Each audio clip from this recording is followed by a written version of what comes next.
Hello everyone! Today I wanted to chat about some beauty brands that have disappeared.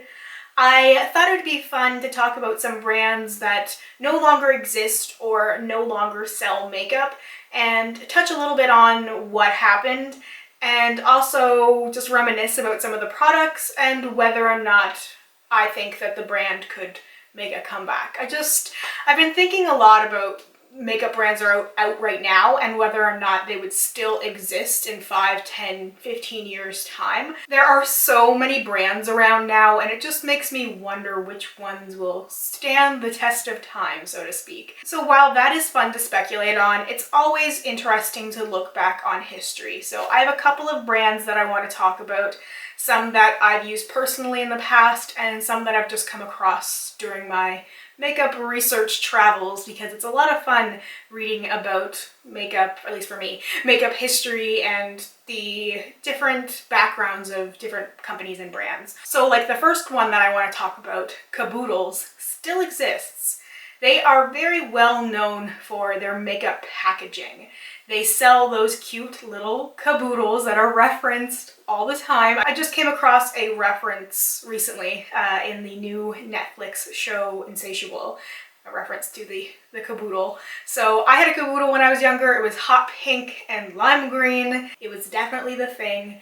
And they've kind of grown up and matured a little bit in their casing. I was on the Kaboodles website recently and they have a little bit about their history on there and they just sort of gloss over the makeup stuff, but they talk about the history of the company, and it came to be because apparently there was a photo of Vanna White holding a specific tackle box, like a fishing tackle box, and the same company that made these tackle boxes developed Kaboodles to sell for makeup. Now I couldn't find this photo of Vanna White with a tackle box. I did see a reference to an interview she had done with People magazine where she talked about how she had so much makeup she kept it in this tackle box, so maybe that's where the inspiration came from. I'm not sure if there was a photo or not. I couldn't, like I said, find it. So I just thought that was a little interesting backstory, but they did have a cosmetics line for a very brief period of time. Now, because of when it existed, it was a little difficult to find very specific information on it, but it seems to be the very late 90s, and then it was discontinued in the very early 2000s. I remember buying Kaboodles makeup as late as 2004 or 2005, but I mostly found it at that point at like dollar stores, which would mean that it was largely discontinued and it had sort of trickled down into that spot. But they had so many fun products. I remember getting some Kaboodles products in the very early 2000s, 2001 really stands out to me because I remember wearing all the glitter to school dances, junior high dances. I had this brush. It's like a makeup brush, and the brush handle is actually a spot that held glittery powder, and you would press down on it and then you could just apply glitter all over yourself. I had it as recently as I've had this channel because I have a video, and if I can find it, I'll link it in my description box. It was a very long time ago, but I called it something like makeup memories or decluttering makeup memories because I had a box of really old makeup that I was just keeping for fun and nothing that I was actually going to use, and I decluttered all of it and just told these stories about it, and I know that was one of them. And it was one of these really interesting products. Just they had so many pastel things, sparkly eye crayons, very bright lipsticks, in those funky colors that were very early 2000s. Frosty pink and periwinkle blue and like lilac, just very light frosty colors. Everything had a sheen to it and a shimmer, but it's really what people loved, especially someone like me, and especially I feel like in general a lot of younger people, like the under 20 crowd in particular, definitely in the late 90s, early 2000s were a lot of glitter. A lot of body glitters and body gels with glitter in it, and Kaboodles had a ton of this stuff. And I'm really surprised that they didn't actually bring this stuff back now just as a limited edition thing, because I think it would be so successful. Kaboodles sells at Ulta, so I could see it being like an Ulta exclusive or actually selling it within a caboodle or some sort of little kit or something with some of this throwback makeup, I think people would go crazy for it. There just seems to be a demand for it right now. A lot of people are going crazy for the same sort of trends that were popular in the early 2000s because everything comes around again, and it seems to be where we are right now, and people want these things in modern formulas. And I think that if Kaboodles did it, I think it would be very successful, and I actually would really like to see it. Those sparkly glittery things, like we've seen some of it sort of trickle out from other brands, but I think it would be really cool to see the Kaboodles limited edition come back. So keeping my fingers crossed that in the next couple of years it will happen before the trend goes away again. The next brand was out around the same time as Kaboodles, Naturistics. I think a lot of people have probably seen this magazine ad floating around for a little while with Alexis Bledel, aka Rory Gilmore. Naturistics was mainly known for their lip balms, lip glosses. It was a very popular trend, and Naturistics was in every single teen magazine. It was mentioned by like the teen celebs as the product they used. It was in the sponsored ads. It was everywhere for a very short period of time, and then it just completely disappeared. So the company behind Naturistics launched the brand in 1991, and in 1993 they were trying to get the products everywhere. It wasn't successful because they were selling a wide variety of things. So Naturistics just wasn't what was advertised as lip gloss and lip balm, which is what most people know it as. There was a whole very affordable line of what they were calling toiletries, so just a variety of all sorts of bath products and body sprays and everything else.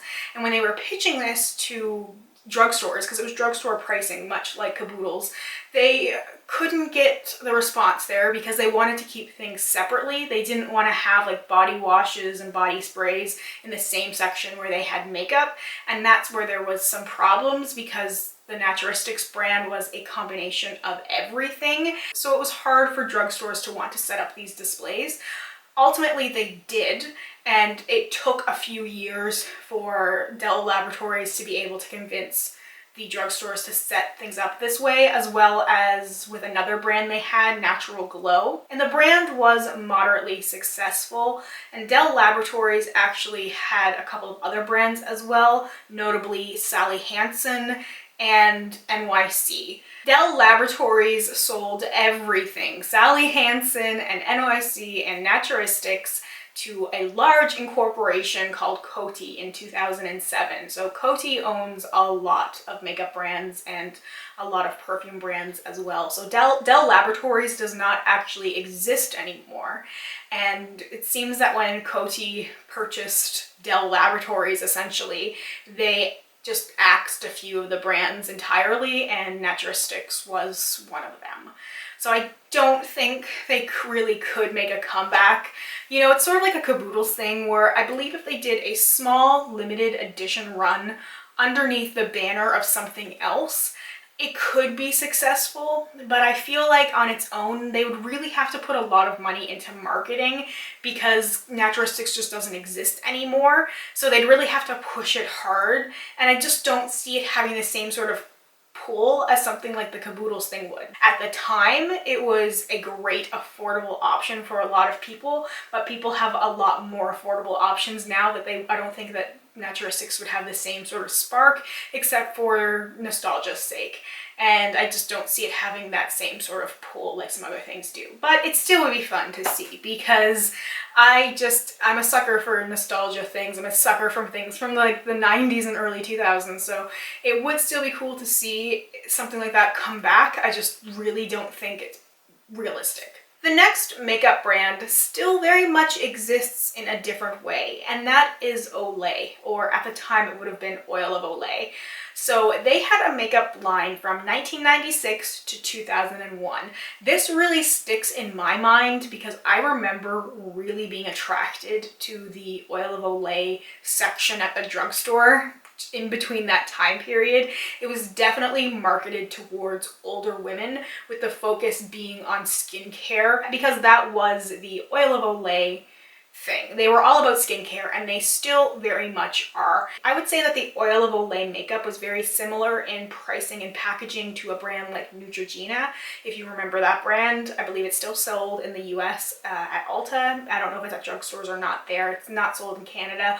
The Olay brand was sold at the drugstore. It was sort of at the higher end of drugstore. I remember having a lip liner for the longest time called Pink Lemonade, and I was so into the more mature marketing, wanting to appear older. I think a lot of kids go through that phase, specifically between the ages of like 9, 10, and 14, where they just want to appear older, and like being an adult seems like such an amazing thing, and just no.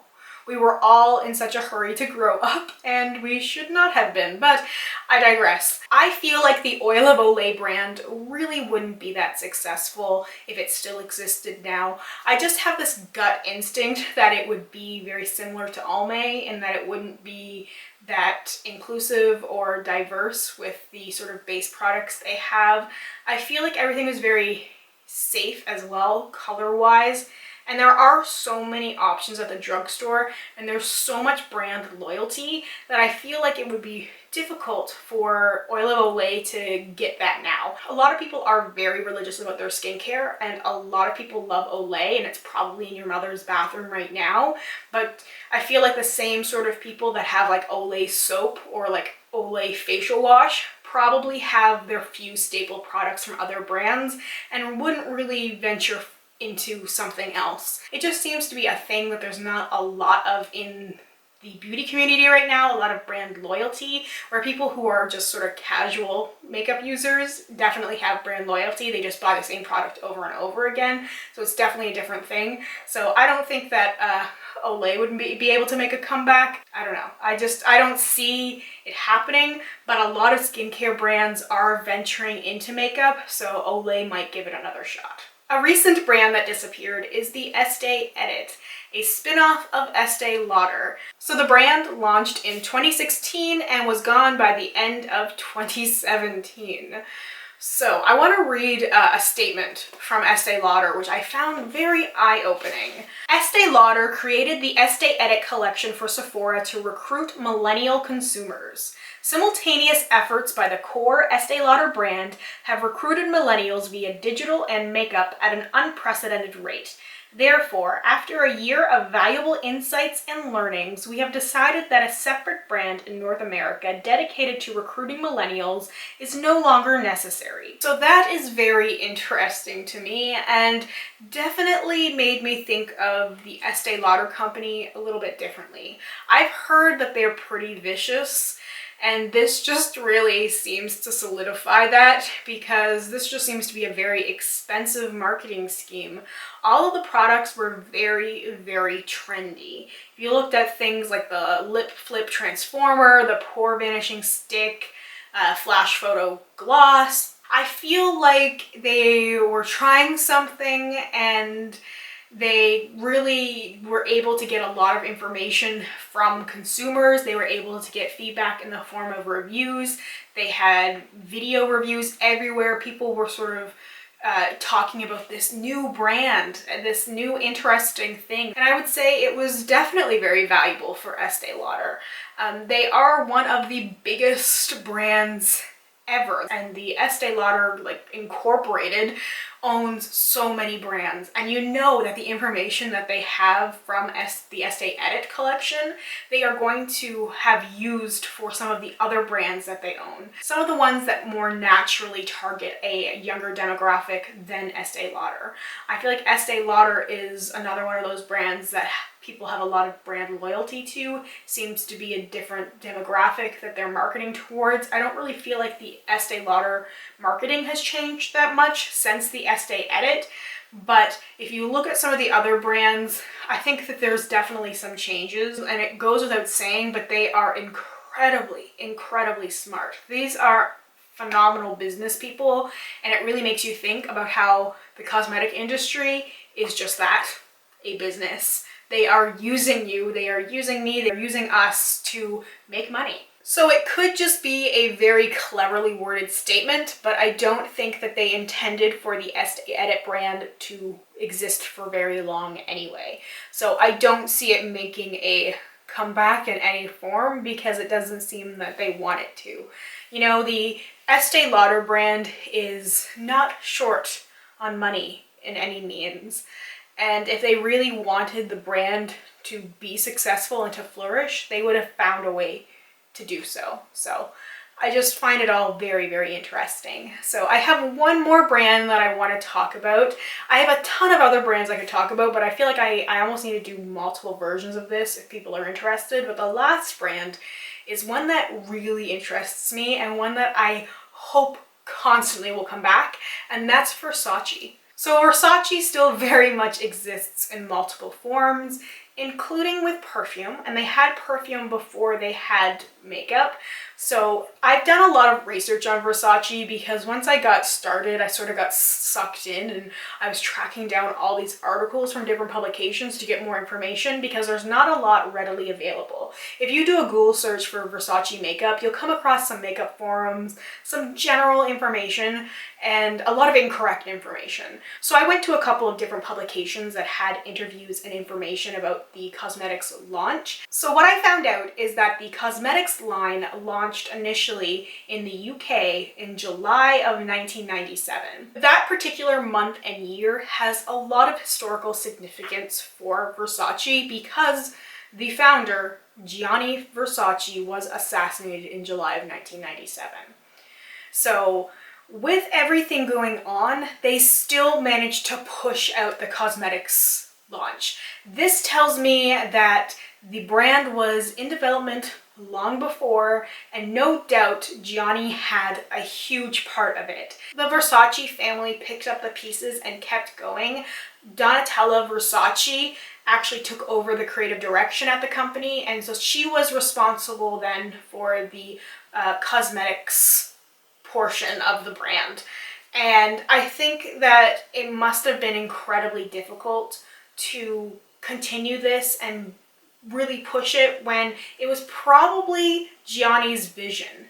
They had discussed branching out from perfume into cosmetics, and it wouldn't have been something that they would have done overnight, and the packaging was so elaborate and ornate, and it definitely seemed to be a passion project, but also something a lot of fun as well. So the brand launched in the US in the fall of 1997. So they didn't slow down, they really didn't stop, they just kept going. So I have a few quotes that I want to share because the articles that I got a lot of this information from aren't actually available to the public. I had to special request them. So the managing director for Gianni Versace Profumi at the time, Luciano Abati, said that people want quality and prestige and color. We put all that together. And Versace means color. That's one of the reasons why I'm drawn to the Versace brand, and one of the reasons why I think the cosmetics line would be so fascinating right now. We have a lot of high-end cosmetic brands right now. Dior, Chanel, YSL, it goes on and on. But not a lot of them focus on color. They have the prestige down, they have luxury and quality, but they don't have color. A lot of it tends to be very safe. And I feel like Versace is not safe, and it would not be safe. And I feel like that's something that's missing because there's definitely people who really want the high-end luxury makeup, but they also want to play with some of the color, which is why I feel like then people end up going in various directions and they go indie because a lot of it isn't available from these mainstream, very popular brands. Versace could sort of bridge that gap. I have another quote from Santo Versace where he's discussing the importance of the cosmetic line, and he says that it gives us more space, a specialization, and it can attract another consumer to the Versace name. A metal mesh dress from the couture collection, not every woman is going to be able to buy it. It's easier to buy into the dream with the perfumes, the jeans, the eyewear. So they definitely knew what they were doing. They didn't have a small line either. They had 164 units. So when you factor in different colors for foundations and various eyeshadows, it's still quite a lot of product. This was a full line. This was definitely something that would fill a counter in a high-end department store. At the time, the brand was priced at the same level as Lancome and Dior, according to this article, with a lipstick coming in at about $20.